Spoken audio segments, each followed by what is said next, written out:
Pampa Debates. Oferecimento GBUX, Previdência e Seguro de Pessoas. A proteção certa para a sua família. Unimed Porto Alegre, cuidar de você. Esse é o plano. E Biscoito Zezé, carinho que vem de família.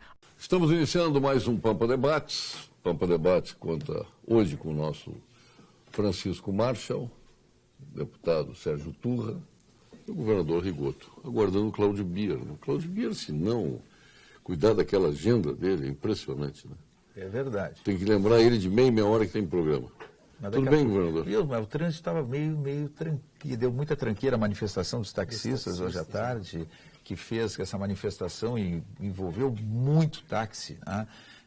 Fez com que trancasse muitas das principais vias aí de Porto Alegre. Agora está mais calmo. Acho que o Cláudio... Mas sabe que eu tive no centro, lá na reunião lá com a Silvana Kovács, a nossa deputada presidente da Assembleia, o trânsito absolutamente tranquilo. Eu também me surpreendi na vinda da Assembleia até aqui, por isso, pela tranquilidade que encontrei no trânsito.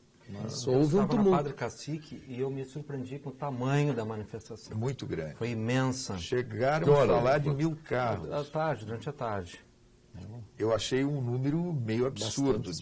Perdão, foi no fim da manhã. Mas foi muito carro. Eu estava no escritório, na Padre Cacique, olhando assim, começaram com os rojões. Isso, e logo começou o cortejo. Na verdade, a favor. Porque naquele momento que estavam todos em passeata, que serviço se usava? Gostei. Então, a bandeira do Uber subiu. Né? Muito boa essa, muito boa. Questão de interpretação, né? Mas eu acho que está um pouco mais calma a questão dos professores aí, né? Porque agora tem a expectativa do dinheiro que o governo deixará de... Não, acho que o magistério ele tem uma assembleia na sexta-feira e eu acredito que o comando de greve do magistério do CEPERGS deve encaminhar uma solução, alguma negociação de compromissos que o governo possa assumir. Eu não acredito que vai ter muito avanço na questão salarial pelo que tenha falado o governo, pelo que tem dito. Mas, de qualquer forma, acredito que até sexta-feira e com a Assembleia de sexta-feira esse processo deve se encerrar. Agora, nós ontem conversamos com o governador José Sartori, lá aliás, bem organizado, o prêmio, o Sérgio Maia fez um pronunciamento fantástico. Aliás, que belo presidente da DVB, o Sérgio Maia, né? Conteúdo, pronunciamento feito de improviso, mas com conteúdo mostrando esse momento que o Brasil vive, a questão das exportações, a necessidade de mudar esse quadro onde o Brasil tem uma participação mínima no mercado internacional com relação às exportações. E o Sérgio foi muito bem. E é uma homenagem justa, né, Paulo, ao Alexandre Grendene. Que, aliás, fez também um belo pronunciamento. Belo pronunciamento, porque o Grendene abriu o mercado, quer dizer, a Grendene, que na verdade é apenas uma das empresas do grupo, porque o grupo é muito grande hoje, mas começou pequenininha ali em Farroupilha e hoje é uma empresa internacional, né? Ganhou mercado no mundo inteiro, quer dizer, inovou totalmente na questão de calçado, então muito justa a homenagem ao Grendene. Fazendo proteção de garrafão de vinho. Né? Começou com proteção de garrafão de vinho, comprou as primeiras... E garrafão de vinho ainda na época da palha, né? Porque na verdade os garrafões de vinho, eles eram protegidos com palha, né, Sérgio? Eu não sei se o mas era palha. Depois, eles descobriram a possibilidade de substituir a palha por plástico. E aí que eles entraram. E desta produção de plástico, eles compraram as injetoras e tiveram a brilhante ideia de fazer o primeiro sapato plástico, que explodiu com a Melissa, com toda a linha da Grendene. Então, foi justa a homenagem. E a gente tem tido dias aí tão importantes em termos de Estado, viu?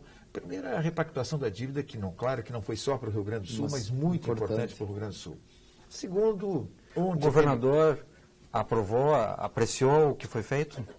Ontem no discurso dele, olha, sim. Foi muito... Não, o governador... Foi muito aquém... O outro já assinou, estou perguntando... O professor Francisco foi muito aquém do que eu acreditava que ia acontecer. Eu que lutei durante 4 anos para mostrar a necessidade dessa repactuação e não conseguimos nada. E passou outro governo e não se conseguiu nada. Segundo o governo Lula, o governo Dilma, e nada aconteceu.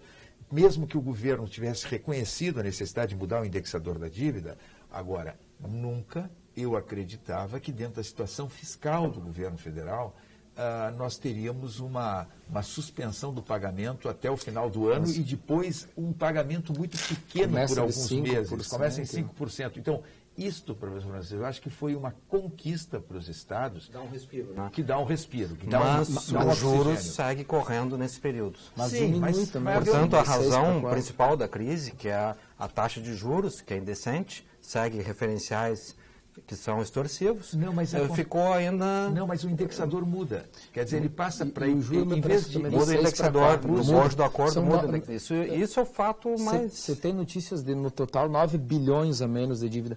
Mas eu acho importante, né, governador, a gente ter em mente que isso é evidente que não resolve o problema do Estado, mas é um avanço. É um avanço. Mas aí que vem essa questão dos funcionários, especialmente os professores. Parece que eles receberam alento. Não, agora a situação está resolvida e nós teremos aumento. Não é isso. Não é isso, longe disso. Vamos guardar essa esperança. É um quinto da folha, né? Não tem esse efeito bom que tivesse, porque realmente eu acho que o magistério, enfim, segurança pública precisa de investimentos, os salários melhores, mas não longe disso. Agora, de qualquer forma, deputado, foi um avanço, a mesma pergunta do professor Francisco, se nós olharmos o que a expectativa que se tinha, porque mudou o indexador. O indexador que era um indexador que determinava uma dívida de uma correção de 13%, IPCA, né? De 13%, agora passou para o IPCA mais 4%. Era o INPC mais 6%. Agora passou o IPCA mais 4%. Então diminui. Isso significa uma diminuição do estoque da dívida também. Eu não tenho dúvida que um próximo passo numa negociação é rediscutir o tamanho desse estoque, porque o Rio Grande do Sul já pagou essa dívida há muito governador, tempo. Claro. E eu sou muito insistente naquela questão da Lei Candir também. A gente tem que tentar cobrar algo para encontrar as dívidas. É um assunto meio... Se pagarem o Rio Grande que ele tem para receber, aí nós teríamos crédito. Né? Mas isso acho difícil, é difícil, né? Mas isso é difícil, porque na verdade a Lei Candir... o Rio Grande do Sul, a partir de 1997, dois movimentos aumentaram a despesa e tiraram receita do Estado. Os dois em 97, no governo Fernando Henrique. A Lei Candir, ela desonerou as exportações e quando desonerou as exportações, o governo federal prometeu, isso no acordo feito com o Congresso Nacional, estava lá dentro, que devolveria 50% do que os estados perderiam de arrecadação com a desoneração das exportações. Um estado exportador como o Rio Grande do Sul, que não é o caso do Rio Grande do Norte, que não é o caso do Piauí, que não é o caso do Pará, que não é o caso de muitos estados da federação que não exportam, o Rio Grande do Sul tinha uma vocação e tem uma vocação exportadora. Pois bem, quando esse compromisso foi assumido e o Congresso votou a Lei Candir, a gente acreditava que esses 50% seriam devolvidos. Até hoje, o máximo que o governo federal devolveu, e não é para o Rio Grande do Sul, é para os outros estados exportadores, foi 17%. Máximo foi 17%. A maior parte dos anos não chega a 17%. E era 50% a devolução. Então, o Rio Grande do Sul perdeu, a partir de 97, a arrecadação. E, a partir de 97, teve que pagar a dívida, que nunca tinha pago, a dívida de governos anteriores, que era rolada de uma forma irresponsável, era aumentada porque não tinha lei de responsabilidade fiscal, não tinha limite para o endividamento. Então, a partir da lei de responsabilidade fiscal, os estados não puderam mais se endividar. E os estados tiveram que pagar esse passado. Então, o Rio Grande do Sul perdeu receita de um lado e teve um aumento da sua despesa de outro. E agravou a situação fiscal do Rio Grande do Sul. Então, essa repactuação, ela não resolve todos os problemas, mas sem dúvida, é um avanço, é um oxigênio, é uma possibilidade de ter uma nova etapa vencida lá adiante, que é discutir o estoque. Vamos agora às informações do Conselho Regional de Engenharia e Agronomia do Rio Grande do Sul. CREA-RS, em foco. O CREA atua em todo o estado com 44 inspetorias para fiscalizar o exercício profissional, coibindo atividades técnicas de pessoas não habilitadas e garantindo a segurança da sociedade nas obras e serviços de engenharia. Acione o Disque Segurança pelo número 0800 510 2563, 0800 510 2563. CREA-RS, o meu sindicato, valorização e defesa da área tecnológica. Lembrando que chegou o aplicativo Unicred Mobile. Com ele no seu celular, dá para consultar saldos, extratos, lançamentos, realizar transferências e qualquer outra operação financeira que você desejar. Acesse unicred.com.br e baixe já o seu, que está aí disponível para iOS e para Android. Verifique ainda a possibilidade de associação na Unicred em sua região. Unicred, mais valor para você. Também lembrando que nós temos a boa notícia para o Conselho de Arquitetura e Urbanismo do Rio Grande do Sul, o CAL-RS. A boa notícia do dia. Oferecimento CAL-RS, Conselho de Arquitetura e Urbanismo do Rio Grande do Sul. Um brasileiro tem projeto publicado na edição Archiprix, Madrid 2015. O trabalho de conclusão de curso do paranaense Eduardo Belusso Seco foi reconhecido internacionalmente como um dos melhores trabalhos de graduação no mundo. A competição é bienal e apresenta a nova geração dos melhores arquitetos, urbanistas e paisagistas do planeta. Além do reconhecimento internacional, o projeto também foi premiado no Brasil. Eduardo conquistou o Ópera Prima, concurso nacional de trabalhos finais de graduação em arquitetura e urbanismo. E vamos agora ao quadro Saúde, com a equipe do Dr. Gilberto Schwartzman. Vem aí a doutora Fernanda Casarotto, médica oncologista. Boa tarde, eu sou a doutora Fernanda Casarotto, médica oncologista do Instituto de Oncologia Kaplan. O câncer do colo uterino é causado pela infecção persistente por alguns tipos de HPV, o papiloma vírus humano. A presença do vírus é muito frequente e na maioria das vezes não gera câncer. Entretanto, em alguns casos de certos tipos de HPV, alterações celulares geradas pela infecção podem evoluir para uma doença maligna. Hoje em dia, o câncer de colo uterino é a 4ª causa de mortalidade por câncer em mulheres no Brasil. Quando diagnosticado precocemente, o câncer de colo uterino é curável em quase todos os casos. Por isso, realizar o exame citopatológico do colo uterino, o Papa Nicolau, periodicamente é tão importante. Procure um oncologista. Portugal entrou em terceiro, né? A Irlanda ganhou da Itália. A Irlanda, zebra total, né? A Irlanda ganhar da Azurra, da Itália, 1-0, mas a Itália se classificou ainda em primeiro lugar. Poupando, né? Vai pegar a Espanha. E vai pegar a Espanha.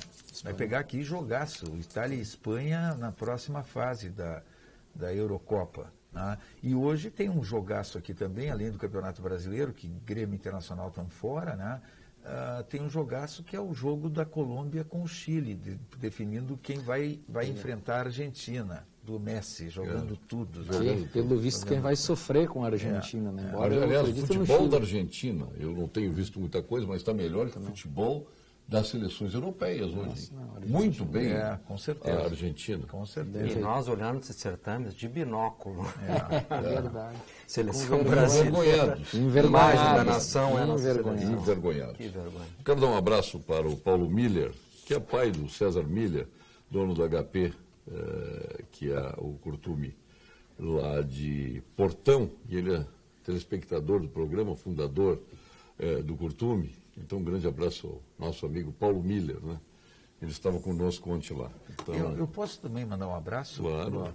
A mãe que está no Hospital Mãe de Deus e está nos assistindo, um beijo bem carinhoso para ela vai melhorar com certeza, porque a Mãe de Deus é uma qualidade de serviço incrível. Sim. Tem a irmã Jacira, a irmã Sônia lá, a equipe toda do Mãe de Deus com um carinho incrível. Então, para a mãe que está lá no Mãe de Deus, internado, um beijo muito carinhoso. Ela está lá com a Marlene, está com a Dulce, mas com certeza muito bem cuidada, viu? Ontem nós tivemos um programa aqui tumultuadíssimo, né? Que foi um enfrentamento da direita com a esquerda. Se é que se pode chamar o Idenir Sequim, que é do PMDB, pode se chamar o Idenir Sequim de direita? Não. Porque não, se diz que o PMDB é um partido de centro-esquerda, mas o Idenir é centro-direita. Então foi Luiz Pereira Lima e Idenir Sequim contra o Adão Vilaverde, que estava sentado lá. Foi pobre Adão. E ontem, porque eu sou incendiário, né?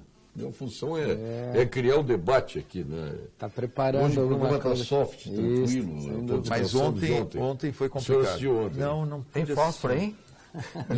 Mas o Braulio Marques ontem que foi o mediador. O Dão entre Cristais, porque foi um momento muito tumultuado. E até agora está chegando mensagens aqui referente ao programa de ontem, né? Então é isso. Quanto ao endividamento do Rio Grande do Sul, vamos nominar o último governador que não tinha dívida. Daí em diante se deve responsabilizar todos os seguintes governadores, inclusive o que está ao seu lado, Paulo Sérgio, o governador Rigoto. Né? Então, não conseguiram resolver a situação do Estado. Eu não me lembro quem é o último Mas que não teve dívida. Eu só quero, o Estado sempre teve dívida. Quem é que fez essa Luiz Mário, médico. Olha, doutor Luiz Mário, eu quero agradecer a sua colocação. Só quero lhe dizer que o senhor está cometendo uma tremenda de uma injustiça. Eu peguei um Estado com dívida de curto prazo de mais de 5 bilhões e 500 milhões, dívida de curto prazo, tendo que pagar em torno de 2 bilhões de reais para a União de dívida que eu não tinha feito e não podendo fazer nada de dívida, porque a lei de responsabilidade fiscal não permitia, o Estado estava no limite do endividamento e o governo federal não abriu nenhuma brecha para que eu pudesse buscar um financiamento. Então, não fiz absolutamente nada de dívida, paguei dívida do passado. Então, essas são as injustiças e as generalizações. E o senhor enfrentou, que as pessoas... se não me engano, uma intempérie danada. Não, três. Não, duas grandes. Mas eu não vou nem colocar as dificuldades que tu enfrenta dentro de um período de governo, como essa de ter a estiagem de 2004, a maior da história em 2005. Mas eu vou colocar que as pessoas, às vezes, elas fazem isso e colocam todo mundo no mesmo patamar. Quer dizer, dê uma olhadinha e faça uma análise na responsabilidade fiscal que nós tivemos durante o nosso período de governo. Então, eu não fiz endividamento, não endividei o Estado, não pude buscar um financiamento, porque o Estado estava com o seu limite de financiamento comprometido. Agora, depois do meu governo, os outros governos tiveram aberturas para buscar financiamento. O meu não. Tá? E eu quero dizer o seguinte, paguei em torno de 2 bilhões de dívidas do passado, dívidas que se acumularam ao longo de anos. Então, eu não sei qual foi o governo que não fez dívida. Tá? Agora, com certeza, se tem alguém... O endividamento, eu acho que quem fez um belíssimo trabalho na Assembleia Legislativa, quando se votou o aumento de CM, não me lembro qual foi o deputado, fez o povo Frederico, né? Fez um apanhado histórico do endividamento do Estado, que vem agora as pessoas, dos anos 1900. O nosso telespectador, às vezes, também não compreende que os Estados... a partir de 97, eles tiveram, se eu não pude buscar nenhum financiamento, e o governo federal, a partir de 2007, começou a abrir a possibilidade de algum financiamento, muito pouco, mas os estados, ao longo desses anos, tiveram as suas dívidas crescendo, e não estou pedindo favor nenhum eles para o governo federal. As dívidas cresceram por quê? Porque por mais que se pagasse, o Rio Grande do Sul tinha 10 bilhões de dívida, pagou mais do que 20 bilhões e deve mais do que 50. Como é que aconteceu isso? Porque a política do governo federal, com esse INPC mais 15%, na mais 6%, fazia com que nós tínhamos, por mais que se pagasse, o estoque da dívida ia crescendo. Por quê?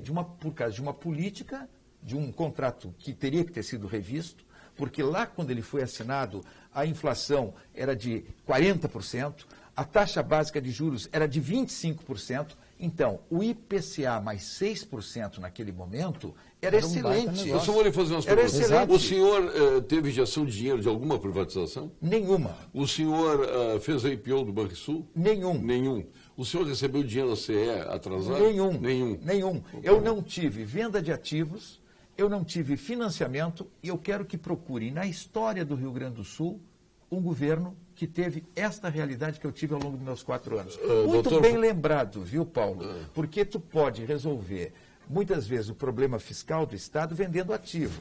Só que essa venda de ativo não é mudança estrutural nenhuma. Tu simplesmente vende e cobre o buraco, parte do buraco. Só que o problema estrutural continua. Então, às vezes, o pessoal... Cria um IPO para formar o fundo previdenciário e depois desvia para o Caixa 1. Caixa Único, perdão, que é o Caixa 1, na realidade, desvia para o Caixa Único do Estado, né, quando era para o Fundo Previdenciário. Agora, se permite, convence a fazer um IPO para criar o Fundo Previdenciário quando a intenção era absolutamente outra. Eu, como historiador, e todo cidadão tende a fazer isso, prefiro ver no longo prazo. Então, muito bom que o governador hoje, com serenidade do tempo passado, dá esse esclarecimento oportuno. Mas a causa que iniciou o debate, Paulo Sérgio, colegas, persiste e é o problema para o qual a nossa cegueira não acha soluções. É insustentável a condição em que o magistério é levado no orçamento do Estado e do Brasil como um todo. Nós não podemos achar que é apenas o clamor de um sindicato, dos PERGs, ou o desejo da comunidade, que agora estourou nessas ocupações. Não, tem um mal um pouco maior, que é a incapacidade da sociedade, especialmente dos agentes que têm poder deliberativo e poder de pressão política, de repactuar o orçamento na sua origem, na sua matriz. Porque o que ocorre hoje? Não há perspectiva de que se chegue, por um viés de recomposição salarial, a um salário minimamente satisfatório. Então, ficamos com um jogo de percentuais ridículos que não podem ser cumpridos pelo Estado e logo surgem argumentos pesados com a responsabilidade fiscal, com a solvência, com a efetivo disponibilidade de caixa. Mas quando que a sociedade, quando que nós, nossos representantes e os três poderes, né, terão a sobriedade de repactuar o orçamento? Sem o que nós não vamos dar o salário para o professor no padrão minimamente aceitável. Aqui, professor, e não só para o professor, para o brigadiano também. Para o professor e para o brigadiano. Então, nos queixamos de falta de segurança pública, e por quem que permanece naquelas escolas do jeito que estão? Agora só governador, o deputado Sérgio Turra, porque tem que votar a LDO agora. Se não votar, tranca a pauta, inclusive a questão do Jardel. Ou não? Sim. Se não votar a LDO, primeiro tem amanhã que passar na comissão. Na comissão. Exatamente. Passado comissão na de finanças. Aí depois ela passa ela vai trocar a pauta, se não me engano. Exatamente. Então, um passo de cada vez. Mas o que eu acho é o seguinte, como fazer isso sem repactuar o Estado, sem mudar, sem reformar, sem o Estado diminuir o seu tamanho e efetivamente se focar em prioridades. O senhor falou muito bem, eu concordo. Educação, segurança e saúde. Mas hoje, se a gente falar isso numa repactuação, em diminuir o tamanho do Estado, meu Deus do céu, é um inferno, mas precisa haver uma reforma essa repactuação, grande. professor Francisco, é bom que a gente diga. Sabe quanto é que o Estado investe em educação, orçamento? O Rio Grande do Sul, diferentemente dos outros estados, investe perto de 35%. O constitucional é 35%, e o Rio Grande do Sul não tem ficado abaixo dos 35%, o deputado Sérgio pode dizer isso. Isto conseguiu resolver, por mais que o Estado tenha 35% do orçamento comprometido com a educação, que eu acho que não é gasto, é investimento. Mas a pergunta, resolveu o problema do magistério mal pago? Não resolveu. Então não é questão de mexer no orçamento. Vai muito além de mexer no orçamento. Tu não vai poder acreditar que tu tenha espaço de ter mais do que 35% do orçamento para a educação, porque tu tem outras áreas, mas deixa eu lhe dizer, qual é o grande problema? O grande problema é que nós temos um Estado que hoje nós temos 1.500, 1.300 soldados da Brigada Militar, brigadianos, indo para a inatividade por ano. O Estado, como ao longo do tempo nós não tivemos, e não é o Rio Grande do Sul, outros estados também, não resolvemos o problema previdenciário, não tem fundo previdenciário, o Estado não contribui para o professor que durante o tempo agora vai ter um início de um fundo. Tu vai ter a contribuição do Estado, mas isso vai ter efeito daqui a 20, 30 anos.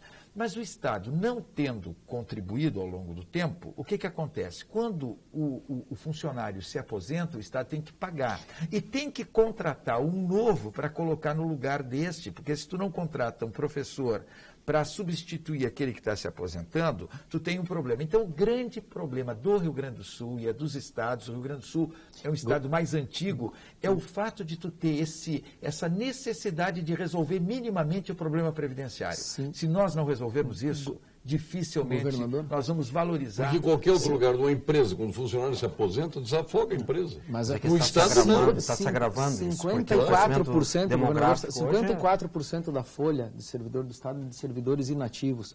O segundo Estado em pior situação nesse sentido é São Paulo, com 27%. Então o problema do Rio Grande do Sul realmente é gigantesco. E como é que explica a situação da folha de pagamento do Estado, considerando professores? Isto revela que nós temos, para cada 6 alunos, um professor, quando nós temos aí, na média das escolas privadas do Rio Grande do Sul, 36 professores. Como é que se explica 6 professores? 36 por aluno é um exagero, é uma enormidade. 36 por aluno é acima de qualquer parâmetro da LDB que preconiza. Mas em 6, e um professor para cada 6 alunos. Mas está aí computando os que estão aposentados. Não. Na ativa? Na ativa. Aí tem que computar os que estão em licença médica, que é uma loucura, os que estão em cedência, que é outra loucura. Então, eu acho que isso faz parte de uma repactuação, é examinar todos os parâmetros, né? Porque o fato atual é insustentável, nós transigimos com essa realidade. E ela foi tornada um assunto corporativo, de reivindicação corporativa, e não é, ela é um problema central para a sociedade. Com certeza. Então, se nós não reequacionarmos isso à luz do problema previdenciário, à luz do problema... Porque na brigada, também acho que o brigadiano tem que ganhar muito, muito mais do que ganha hoje. Incide o mesmo problema.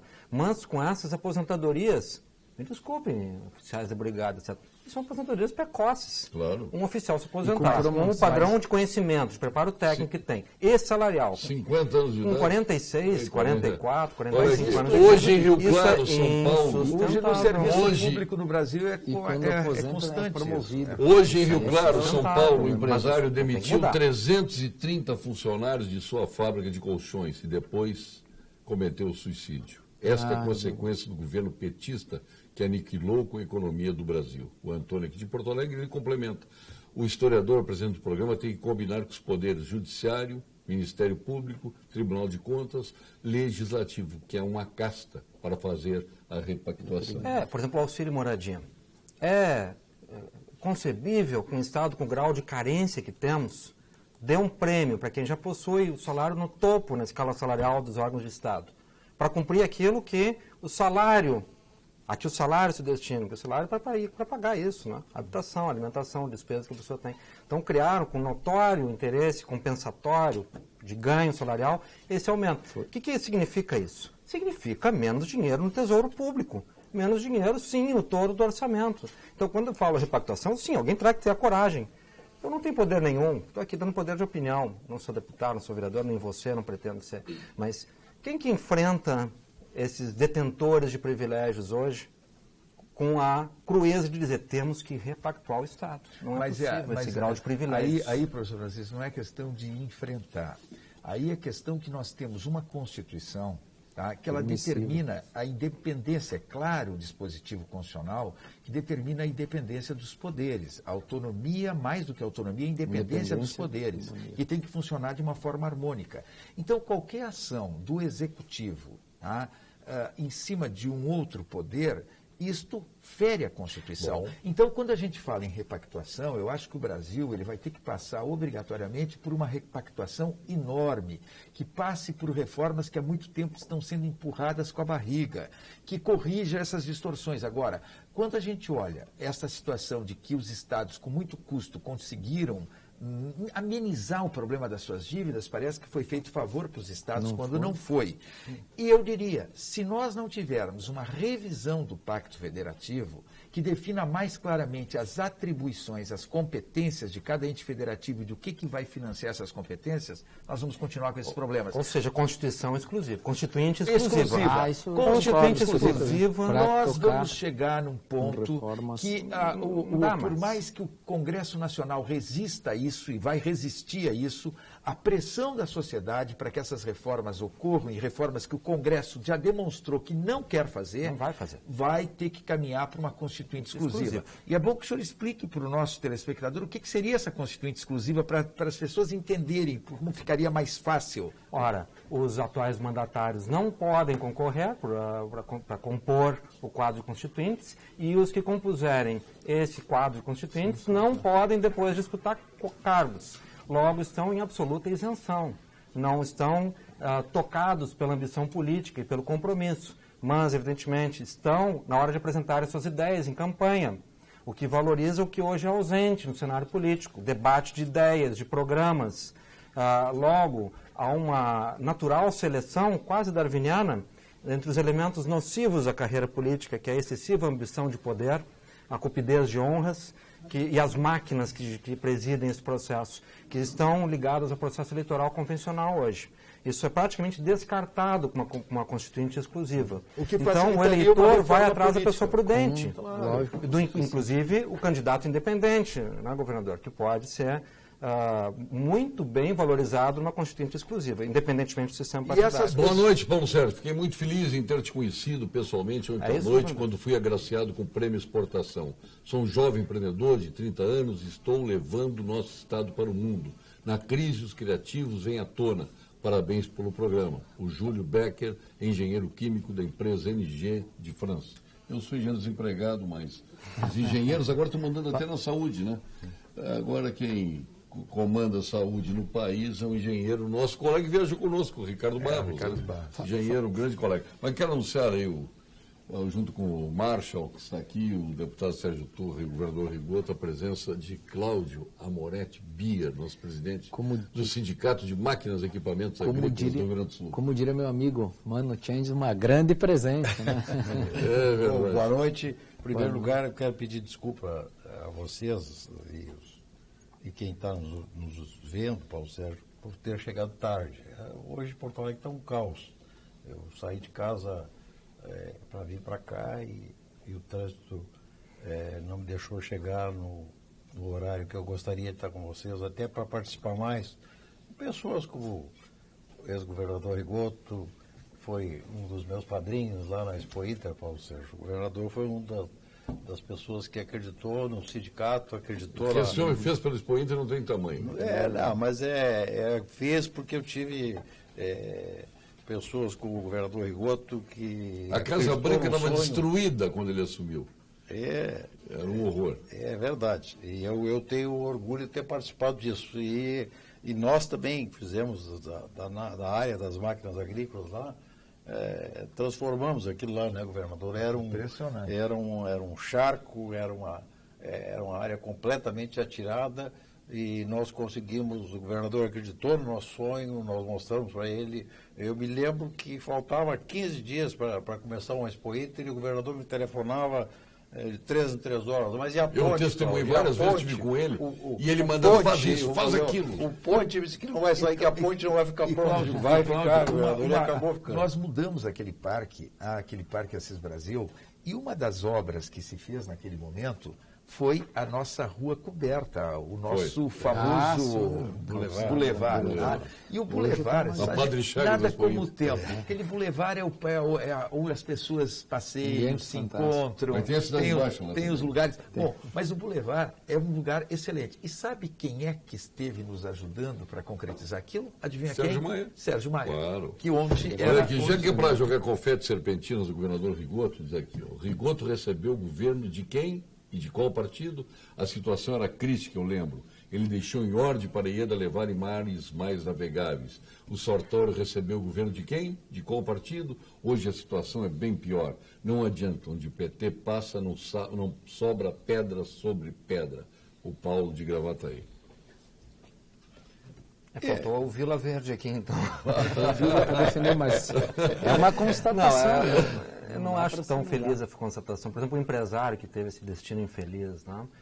A gente vive um quadro catastrófico com grande angústia. Em São Paulo, acho correto essa atribuição política de culpa. O quadro é bem mais complexo. Eu acho que, claro, a questão não é só partidária, mas sem dúvida alguma passa por filosofia e tudo. Até dentro disso do empresário, nós falamos de exportação e tal. Eu acho que uma das coisas, a gente tem uma pauta muito negativa, mas uma das coisas do novo governo que eu vejo e estou levando fé, foi o novo ministro das Relações Exteriores, por exemplo, o Serra. Ele está encaminhando o Brasil para novas conversas com países que nós não poderíamos jamais ter rompido relações. Aliás, e isso tem reflexos importantes. Todos os presidentes da Uni deu no que deu, é um horror quem presidiu a Uni. E aí eu lembrei que o Serra foi presidente da Uni. Né? Porque ele está dando... Não tem esse entusiasmo, não. Ele vira as costas para o Mercosul, que tudo bem, não realizou o seu destino. Não existe. Mas não realizou o seu destino. Mas não é uma aposta perdida. Nós temos algo a compor com o continente. Então o Serra já iniciou... parceiros comerciais que o Brasil precisa ter.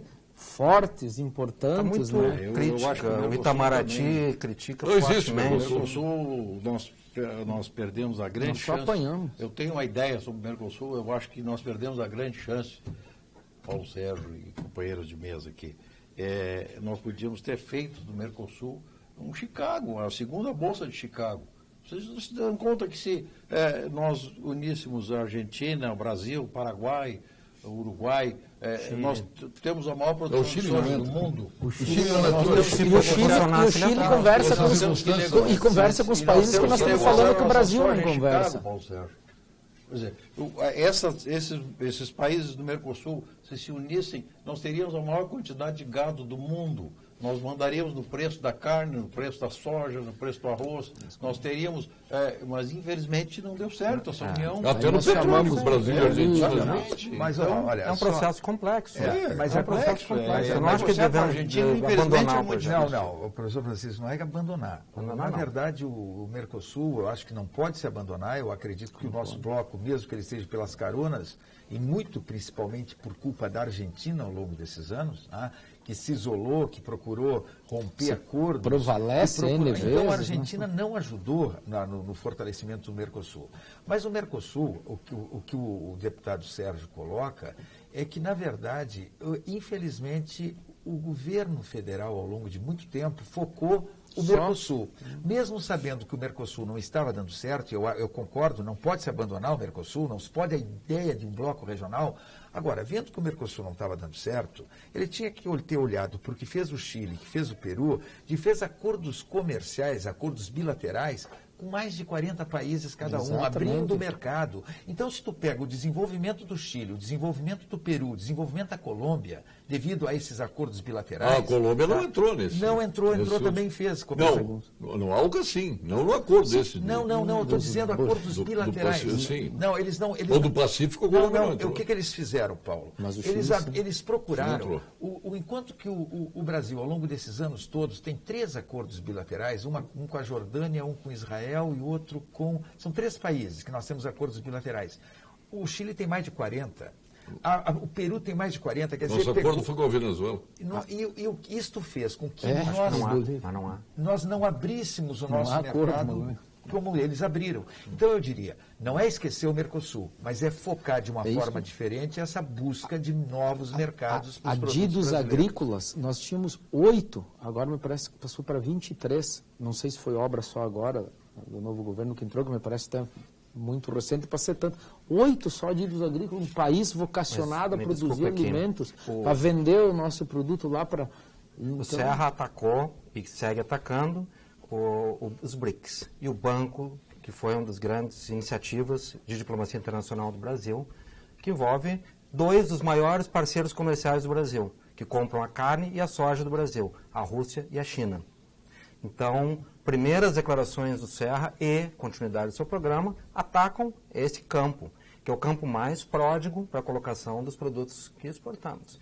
Então, desculpa, eu estou fazendo o contraponto, atendendo ao clamor do Paulo Sérgio, que quer ver, quer ver fogo aqui. Então, eu não quero que a soja do Brasil saia daqui industrializada, evidentemente. Mas enquanto não estiver saindo, ela vai para a China. É Hong Kong. Vai para a China. É Hong Kong, é o maior comprador da carne. Então não podemos hostilizar parcerias dessa natureza. Hong Kong está separado. Não é hostilizar, mas é comemorar novas parcerias. Eu vim de Brasília hoje. E estive lá no Ministério da Agricultura. Você sabe qual foi a primeira viagem que o Maggi fez? Para a China. Para a China. Tentar vender os produtos lá. Quer dizer, eu acho que esse é o caminho. Foi uma grande escolha, mas ele pode endurecer em algumas coisas com relação, por exemplo, tu pega a Rússia compra a nossa carne, mas a Rússia seguidamente coloca barreiras sanitárias. Você prevalece. Então, é uma coisa absurda o que a Rússia faz. O que o governo brasileiro tem que fazer é manter esse mercado da Rússia, que é fundamental para a nossa carne, mas também exigir respeito a contratos e essas barreiras que são colocadas, porque na Rússia existe muita corrupção, e essa corrupção é que faz com que, eventualmente, não tenham conseguido o que queriam e colocam uma barreira aos produtos brasileiros. Agora, se o Serra for burro, com perdão da palavra, ele vai criar problema com China e com Rússia. Não pode criar problema com a Rússia e com Mas precisa, sem dúvida alguma. Paulo Sérgio, um grande prazer ver um programa pessoas tão idôneas, inteligentes e cultas. E que bom ver o professor Marshall de volta ao programa. Obrigado, uma Aí é o Wagner Veiga, de Osório. Muito gentil, chovendo o WhatsApp aqui e e-mails também da mesma forma. Vou dar uma oportunidade para os e-mails que eu só estava nos WhatsApp aqui. Vamos ver aqui. Vou pegar um aqui. O Dilon Camilo.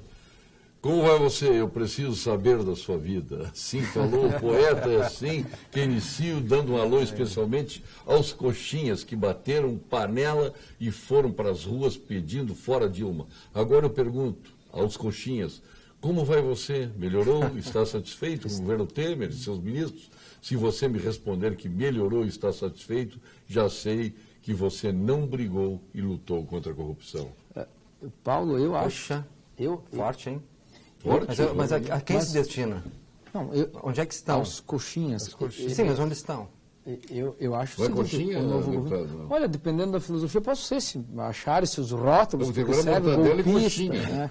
Eu acho que o novo governo, na parte econômica, ministro Serra, ministro Blairo Maggi, melhorou sim. E, inclusive, com relação à corrupção, na minha opinião, melhorou também. Ah, mas já caíram 3 ministros num mês. Que caiam 8, estavam envolvidos, tem que cair. Antes a gente viu o contrário.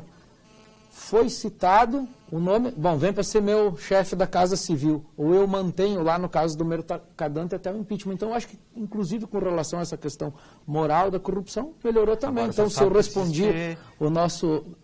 Odilon Camilo. O deputado sabe que existe uma terceira via, né? Existem pessoas que não aceitam corrupção nenhuma. Então, não aceitamos a corrupção do Lula, da Dilma, da Petrobras. Não aceitamos. Mas também não aceitamos a que hoje está instaurada no governo federal. Onde sabemos que se manteve no governo. Que se manteve no governo. Houve um trânsito. Então, não estamos diante desse quadro de uma nova era de moralidade.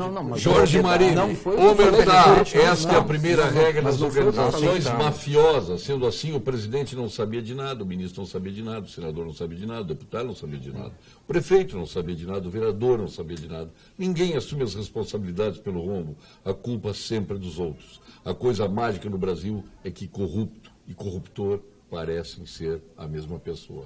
O Jorge Marini. É isso, Bruno? Na verdade, hoje a gente tem que entender, e o Jorge, que tem essa posição tão forte, tem que compreender que o Brasil está mudando e vai mudar. Tá? Quer dizer, se existiu todo um desgaste do governo Dilma, e não foi só por causa da Lava Jato, dos problemas na Petrobras, em outros setores do governo, foi por causa da questão econômica também, que houve um descrédito, um desgaste muito grande do governo. Agora, esta mesma sociedade que foi para a rua, chamada ela como quiser ser chamada, ela vai para a rua contra o governo Temer, havendo necessidade. Não vai, não. Ela vai. Ela vai. Aposto Bacas. Não vai. Não vai. Se já não foi. Vai. Não, já não foi. Não, professor, já houve coisas do mesmo grau. Já houve gravidade comparada. Concordo que o governador vai, sim. A gente diga que a sociedade está atenta. O governo Temer. Primeiro, eu sou... quantas vezes eu disse aqui no programa dos equívocos do governo Temer, na formação de equipe. Eu disse aqui no programa duas, 3, 4 vezes. O que derrubou a Dilma foi o rancor antipetista. Certo, mas vamos lá. Com argumentos da circunstância graves. Mas havia um furor antipetista que alimentou as avenidas, os chamados coxinhas. Esses estão saciados. Esses estão saciados. A disputa presidencial foi muito... estreita vantagem. O candidato derrotado jamais reconheceu derrota, pediu recontagem, mobilizou tudo que pôde contra um governo que não aconteceu. Iniciou asfixiado e indiciado também. Tá? O governo começou muito mal. Então, no meio desse processo, vamos deixar bem clara a memória histórica disso, no meio desse processo, já desencadeado um processo muito forte de perseguição, surgiu o argumento das pedaladas. Mas qual a perseguição? Ele não é causa, ele é justificativo. Mas por que perseguição? Uma disputa eleitoral muito estreita, uma inconformidade com o resultado. Realmente o Aécio nunca engoliu aquilo, ele não reconheceu como é do processo democrático. Perdi, agora no seu governo. Sabe por que a oposição não ganhou a eleição? Porque o Aécio era muito ruim, por isso que não ganhou. Se fosse melhor, se fosse o governador de São Paulo, o Alckmin, teria... Então, esse rancor antipetista está saciado. Ele não vai, levar o seu colega Mendelski. Oi, um abraço ao Mendelski, até estava há pouco falando com o César Pacheco, que voltou dos Estados Unidos, e falamos muito a respeito do Mendelski. Um grande abraço ao Rogério Mendelski aí. O Mendelski disse que há 20 anos falava na função pública que ela iria falir, porque criaram a cultura da mamata, da aposentadoria precoce, das incorporações, das benesses, em todas as esferas de governo, está dizendo Júlio Oliveira aqui. E é verdade. Eu também acho. Eu acho que o governo não aguenta mais isso aí. E acho mais... Mas até agora deu guarida. Eu sou muito, muito, muito favorável as privatizações totais. Porque o que eu acho é o seguinte, Paulo Sérgio, a minha ideia sobre o governo cuida das nossas empresas como pouca gente cuida. Tanto o governo federal, estadual como municipal. Tu atrasa um dia o imposto, está lá a multa, vai para o CADIM, então tu atrasa um dia o teu imposto de renda, a malha fina está lá te pegando. Então o governo tem esta condição de cuidar das nossas empresas e de nós. Agora, das coisas do governo é muito difícil ele cuidar. Então eu acho que quanto mais ele privatizar e ficar só com esse mecanismo que ele já tem para cuidar das nossas empresas, da nossa vida pessoal, do nosso CPF, eu acho que é a melhor coisa que ele pode fazer. Só deixa eu fazer o contraponto. Eu acho que o governo tem que sair de muitas áreas que está e não precisa estar mesmo. Eu acho que o governo tem que caminhar para o processo de PPPs, não tem recursos, tem que puxar a iniciativa privada, tem que fazer um fundo garantidor de PPPs, tem que fazer as concessões andarem com... Sem dúvida, é o caminho. Fundamental. O Estado tem que diminuir de tamanho. Agora, vamos com cuidado nessa questão das privatizações. Se me disser que tem que privatizar o Banrisul, eu vou dizer que estão cometendo um grande erro. Eu também. O Banrisul não é problema para o governo. O Banrisul dá dinheiro para o governo, é solução. O Banrisul, hoje, ele tem um papel fundamental porque ele pode ser um braço de fazer com que o projeto de desenvolvimento do Estado seja utilizado pelo Banrisul, mas de uma forma correta, porque o Banrisul hoje tem controle, que antigamente não existia. Como o Banco do Brasil não é para a União. O Banco do Brasil não é ruim para a União, o Banco do Brasil é fundamental para a União. Mas o Banrisul com sensibilidade comunitária. Está capilarizado, vê o que acontece e favorece onde é preciso. E o Banco do Brasil da mesma forma. O Banco do Brasil e o Banrisul vão em municípios, e eu poderia falar na Caixa Federal, vão em municípios que os bancos privados não vão, fazem um papel que os bancos privados não fazem. E se me perguntar, o Banrisul tira algum real do Tesouro? Não, ele dá para o Tesouro. O lucro do Banrisul volta para o Estado. Então, pro maior acionista. Então, antigamente, os bancos estatais eram cabide de emprego. O governador, o presidente da República, o ministro, o secretário de Fazenda, o presidente do banco, ele dava um canetaço. Eu sou amigo do Cláudio, não interessa comitê de análise de risco. Eu estou dizendo que o Cláudio tem que receber o financiamento. Vê se isso acontece hoje. Vamos ao ponto final com Facinep, FCDL, SPC e GIM.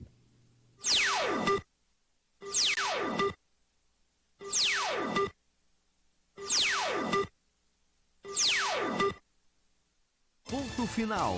Oferecimento Produtos Gimo, qualidade comprovada. E SPC, a maior rede de recuperação de crédito do Brasil.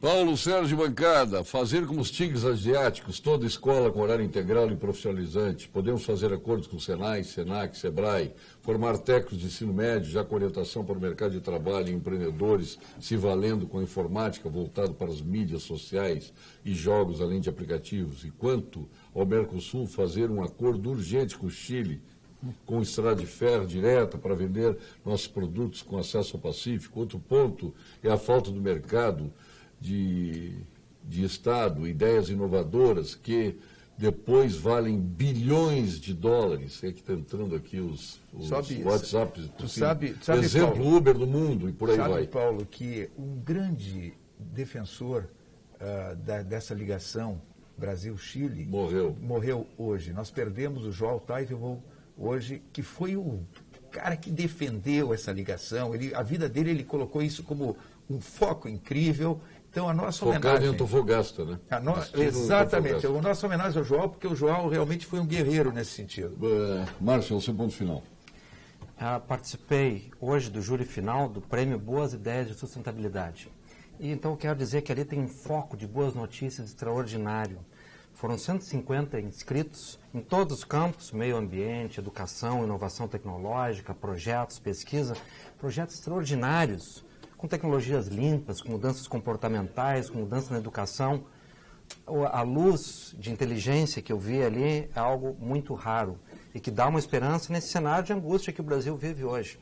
Então, a semana que vem, dia 30, haverá no Cinema Capitólio a solenidade de entrega desse prêmio, em todas as categorias, setor público, privado, indivíduos, terceiro setor, que reconhecem, Paulo Sérgio, um tesouro, exatamente o que falamos agora, a inteligência criativa a serviço de uma vanguarda contemporânea. Deputado Sérgio Turra, seu ponto final. Olha, Paulo, eu acho que não existem milagres, a gente precisa compreender que estamos passando por um processo, na minha opinião, de depuração, mas positivo.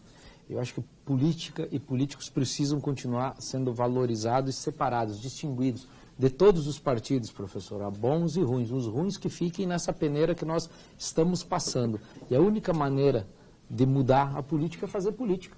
Não existe má política, existem maus políticos. E a sociedade precisa, sim, se manter vigilante, independente de governo ou partido que esteja no poder. E na minha concepção, na minha compreensão do que está havendo por aí, está acontecendo exatamente isso. O cidadão está compreendendo o seu papel, que é fundamental no processo. Ele que escolhe, ele que decide, ele precisa participar. Então, eu gostaria de convidar sempre a todos que participem, sim, façam política. Nosso presidente do Sindicato de Indústria de Máquinas, Cláudio Bier. Colorado, hoje, na expectativa. Fale, Cláudio. Líder, né? Líder, quer dizer... Como líder, não, vice-líder. Agora até o Palmeiras. Vamos pegar eles hoje. Nada mais do que nós. Já está contando a vitória contra o Curitiba. Não, mas eu estou muito satisfeito com o meu Internacional, porque eu acho que... Até os óculos, vermelho. Lógico. Tem que ser. Me tomei de paixão pelo senhor subitamente. Então. Estamos juntos. Paulo Sérgio, eu acho então, que eu queria aproveitar a oportunidade aqui já para trazer uma mensagem de otimismo. Eu acho que esse país precisa um pouco de otimismo. Nós estamos muito na retranca, muito segurando as coisas. Ninguém Aliás, compra. parabéns pela tua empresa, que eu tive a oportunidade de com o desembargador Caníbal visitar. Parabéns, belíssima empresa, Mazal. Isso nós temos uma equipe muito boa lá, inclusive a minha filha já estou fazendo a minha sucessão, Paulo Sérgio, que eu acho isso importante. Mas eu acho o seguinte, que nós, que temos uma certa liderança, nós temos que começar a falar em coisas boas, e trazer, ser mais positivos, porque nós vimos naquela, eu não vou comprar nada porque posso perder meu emprego, eu não tenho mais dinheiro, não sei o quê, porque isso aí puxa muito a economia para trás, Paulo Sérgio. Eu acho que não houve grandes mudanças no governo Temer, mas eu sinto já uma certa esperança. Já se vê falar em que a inflação está diminuindo, já está se falando em 7% ao ano a inflação. Quer dizer, são coisas que precisam movimentar a economia. Nós, empresários, o que mais nos dói, Paulo Sérgio, é ter que demitir um chefe de família. É saber que aconteceu com o empresário hoje que demitiu 300 olha aqui, governador Rigoto. Eu queria dar um grande abraço para todos, em especial ao governador Rigoto, sou eleitor dele sempre, e assistente do programa, Flávio, da São Tomé de Viamão. Um abraço para o Flávio. Obrigado, cheio de confetes serpentinos. Mas, Paulo, eu quero dizer o seguinte, dentro disso que diz o Cláudio, do quadro que a gente está vivendo, e esse pessimismo que é natural. Nós temos muito desemprego crescendo, nós temos uma economia freada, nós temos um quadro, os indicadores macroeconômicos não são nada bons. Quer dizer, nós temos uma série de fatores que levam a esse pessimismo. E, junto com isso, uma corrupção absurda, que leva as pessoas a se desencantarem com tudo. E muitos com vontade de, se pudesse deixar o Brasil, deixariam o Brasil pelo... E aí, os problemas da segurança, os problemas na saúde. Então, tem todos os motivos para as pessoas estarem desesperançadas, desiludidas e com esse pessimismo. Mas eu também concordo, Cláudio, que esse quadro, o Brasil, é muito grande e muito forte para reverter isso. Essas reformas estruturais que o professor Francisco falava, elas vão ter que acontecer na marra, e no meu modo de ver, vão acontecer através de uma constituinte exclusiva. Hoje eu participei de um momento importante para o Estado, a inauguração da Inova Videolar aqui, da nova planta da Inova Videolar aqui em Triunfo. Impressionante a planta inaugurada hoje. Um gaúcho, o Lírio Parisotto, comprou a Inova, que era um sonho dele. Ele é lá de Nova Bassano, comprou a Inova e hoje já fez a expansão e vai fazer uma expansão muito maior. Então, isto é geração de emprego, de renda, de desenvolvimento. É isso que a gente precisa. Paulo Sérgio, informe ao professor Francisco Marshall que haverá uma nova manifestação dos coxinhas no dia 31/7, para continuarmos cobrando do governo o que foi cobrado do governo Dilma. O Paulo Schmidt está dizendo aqui, espero que esteja lá no dia 31 de julho. Vou lá fotografar esses 7 manifestantes. Obrigado, Márcio. Obrigado, deputado. Obrigado, Sérgio Turra, agradeço. Cláudio. Uma honra. Bier, obrigado. Um abraço. Governador Rigoto, nós retornaremos amanhã com mais um Pampa Debates. Até lá.